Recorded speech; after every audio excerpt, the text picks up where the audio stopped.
Hindi po natin makakalimutan yung date mismo, November 17, 1990. Lumipat kami dito sa Baguio noong 2004.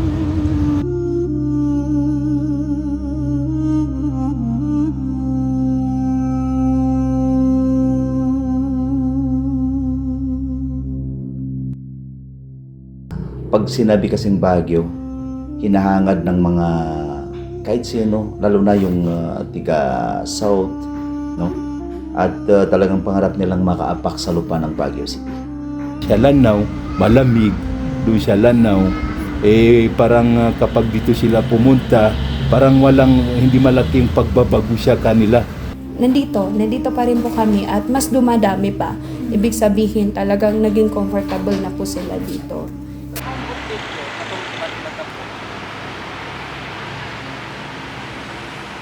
The earliest Muslim migrants in the Cordillera were actually Muslim princesses. They belonged to the royalty. And so they married constabulary officers from the Cordillera, and so they were brought to the Cordillera. Lumipat kami dito noong 2008, so I was very young, nung 4 years old pa ako nun. And to be honest, wala akong childhood memories sa Lanao del Norte. Nagpunta kami dito since 2000 pa yun. 2000 pa. Actually, dito na din pinanganak si Junaira eh. Lumipat kami dito sa Baguio noong 2004. November 17, 1990. Lumipat kami dito sa Baguio City. Yun yung unang-unang apak ko sa lupa ng Baguio City.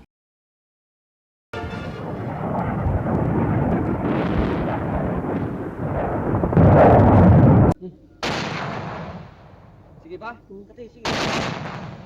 Sige pa? I would say that the watershed of the influx of Muslims in the Cordillera would be in the 1960s. For the 1960s, we know that that was the period prior to martial law. You see also resistance on the part of the people there. So that's the reason why many of the Muslims would say, we left Mindanao because of the difficult economic situation, and aside from that, because of the conflict. Noong kasarsyagan ng martial law, talagang magulo. 10 years old na ako sa oras na yon, pero natatandaan ko talagang naghirap yung mga tao kasi nag-evacuate yung mga tao sa kuan o maalis sila sa kanilang mga lugar kapag nagkaroon dun yung mga digmaan sa pagitan ng mga sundalo at pagitan ng mga MILF, MNLF, talagang magulo talaga. Ang naipit talaga yung mga civilian talaga. Mamatambay rin talaga nga sa mag-iiknal.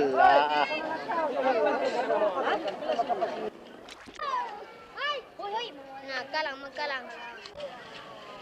Galing po kami sa isang lugar namin. So medyo hindi po maganda ang kumbaga parang samahan ng, alam po natin itong mga tinatawag na mga tribal war, ganyan. So isa po sa nagpapatahimik sa amin ay pumunta sa isang lugar. Hanap-hanap po ng bawat isa kung paano niya malasap ang tunay na kapayapaan.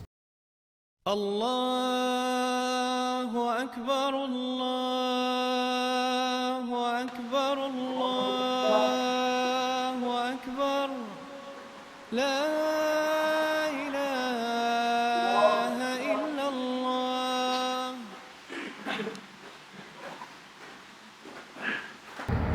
Definitely, Islam sustained them in their place of destination. They always were affiliated with a particular imam who would take care of their spiritual life.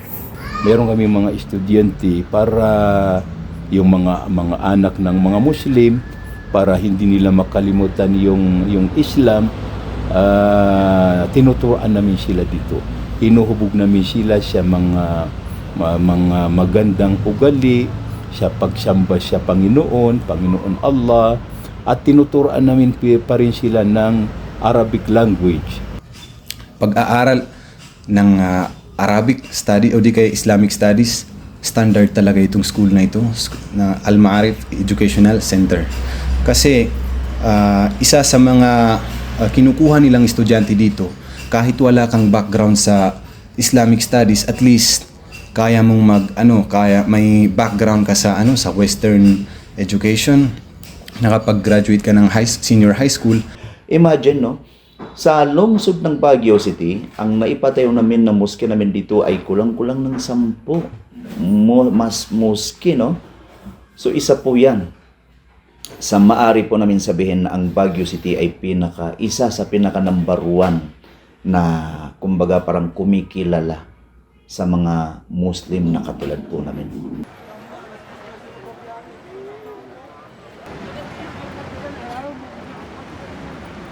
Matagal na, kahit nung may hindi pa nangyari yung Marawi Seeds, talagang dito kami nagbi-business sa Manila or kung saan man. Yung mga pinsan ko nga, katulad ng isang kasama ko dito, 15 years na. 15 years na siya dito sa Baguio. So, hindi natin masabi. Kasi kami ng mga Muslim, iba-ibang lugar, kaya namin mamuhay doon. As long as may business, may mga tao na nag-a-adapt sa amin na mabuti. So, yun ang namin. Why they chose the Cordillera? They find the Cordillera peaceful, and particularly the Maranaos who live by the lake, they think the climate here in the Cordillera is very close to Lanao. It's cool, but they like the peace and security situation here in the Cordillera.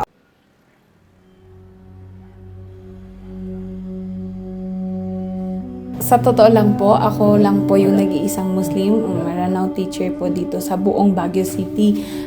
Kaya nagpapasalamat po ako at tinanggap po kami ng office. Actually, I never went to a regular school.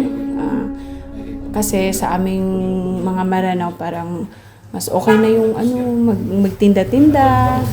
Basta marunong ka nang magbilang, magbasa, magsulat, okay na yon. Okay na, magtinda-tinda ka na. Kaya parang ganun yung nangyari. So pagkadating namin dito, nagtinda-tinda na ako, tinutulungan ko yung mom ko, and gustong-gusto ko din siya. Pero abang nagtitinda ako, nakikita ko din yung mga bata na nagsuschool. Diba? Kaya nai-encourage ako na, yung naiinggit ako na hindi yung inggit na masama, kundi yung inggit na dapat ako rin, dapat mag-aral din ako. And I really thank God, I praise God na may mga taong tumulong sa akin para makapag-aral. And yun, nag-ALS po ako. Yung family ko kasi, especially my father, he started as a farmer, corn farmer to be exact. And hanggang ngayon, ang dami pa ring farmers sa place namin na parang hindi umaangat compared here sa city. Kapag kino-compare mo talaga yung city sa province namin, sobrang hirap pa rin, and the corruption. Mas okay kasi dito compared doon sa place namin, medyo mahirap kasi doon yung kapag mag-work ka, yung para kumita ng pera. And a lot of people there kasi is uneducated. So, madami ring bata ang tumitigil sa pag-aaral kasi sobrang layo ng school. Like, hindi naman lahat may motor, hindi naman lahat may sasakyan. And totoo pa rin yung sobrang layo ng nilalakad ng ibang mga bata para makapag-aral sila. Kasi hindi naman lahat ng pamilya doon is may source of income na steady.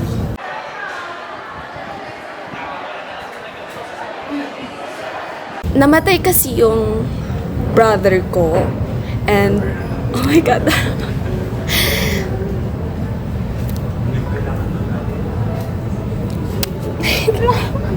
Hindi nakayanan ni mama na magstay.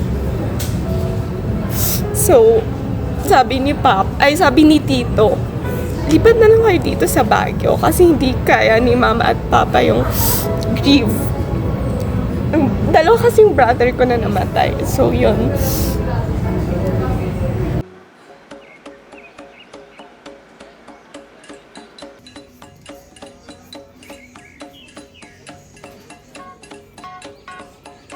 Dahil ito nagustuhan namin yung Bagyo kasi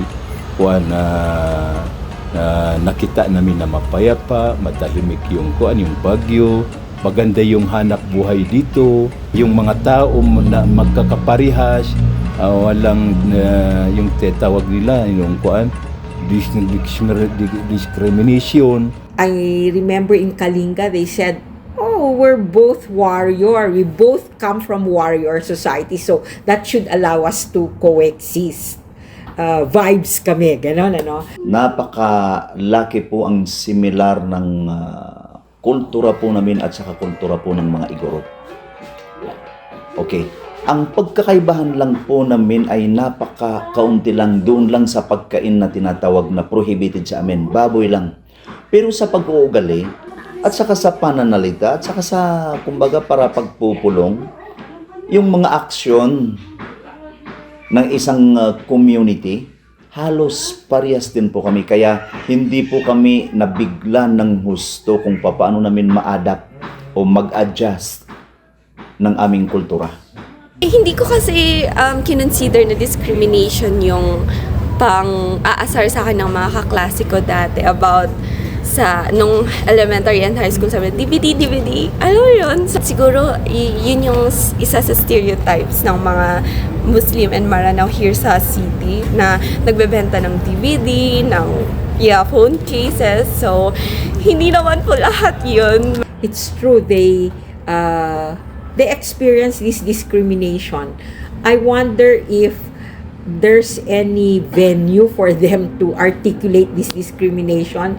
But when I was discussing with them, they would sometimes be called, they would just be walking, and then they're called Bin Laden.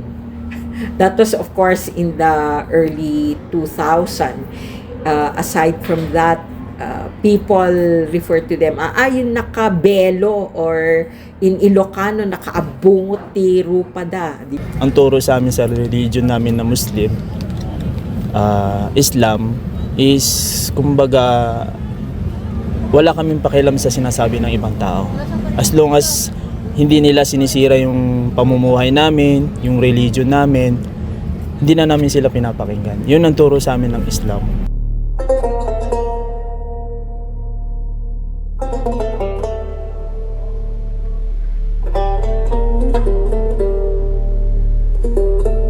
So, nagpa-prepare po kami ng aming pinagdarasalan na trapal, at ang bilang na yon ay nasa 400 to 500 lang katao.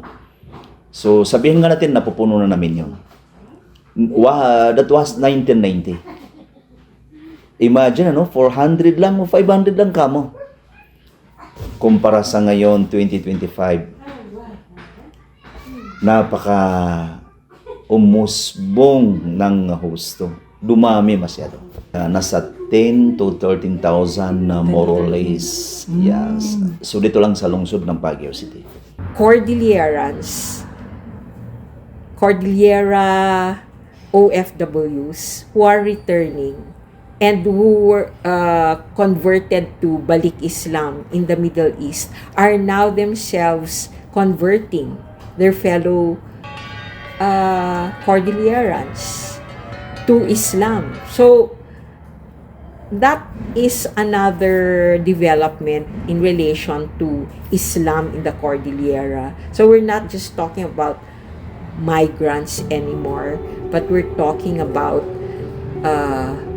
Igorot Muslims.